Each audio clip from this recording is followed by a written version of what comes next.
Ang National Commission of Senior Citizen na ang magiging implementer ng Assistant to Older Person or ATO program.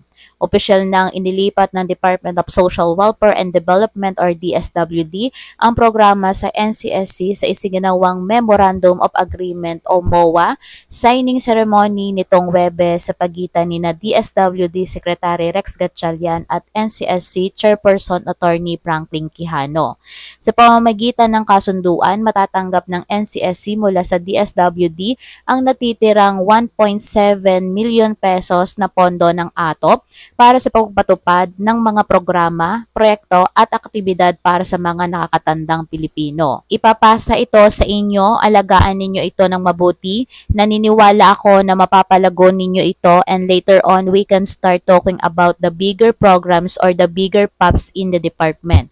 Secretary, itinuro ni Gatchalian. Ito ay bilang pagsunod sa Republic Act No. 11350 na lumikha ng NCSC at nag-utos na paglipat ng mga tungkulin programa, proyekto at aktibidad na may kaugnayan sa kapakanan ng mga senior citizen mula sa DSWD patungo sa komisyon. Sinabi ni Gatchalian na ang DSWD ay nakatuon na tulungan ng NCSC sa panahon ng mga transition at sa pagpapatupad sa mandato nito para sa pagpapatupad ng tulong sa mga matatandang tao dito sa ATO. Kabilang sa mga programa at aktibidad sa ilalim ng ATO ay suporta sa Senior Citizen Sectorial Council ng National Anti-Poverty Commission, ang pagdiriwang ng Elderly Filipino Week, kapwa sa pambansa at regional na antas, suporta sa Federation of Senior Citizen Association of the Philippine Incorporation at namumuno sa Regional Coordinating and Monitoring Board at Regional Interagency for Senior Citizen bukod sa iba pa.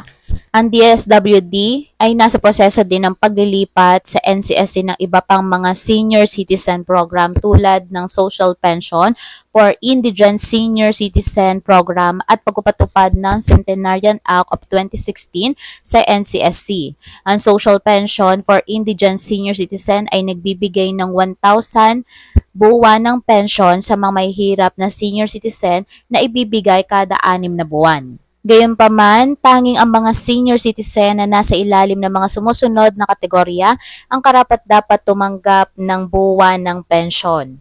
Mahina, may sakit o may kapansanan, walang pensyon mula sa SSS, GSIS at iba pang mga ahensya ng gobyerno at pribadong walang permanenteng pinagkukunan ng kita nang walang regular na suporta mula sa miyembro ng pamilya. Maaaring pumunta ang mga kwalipikadong individual sa Office of Senior Citizen Affairs or OSCA sa kanilang mga local government units para makapagparehistro.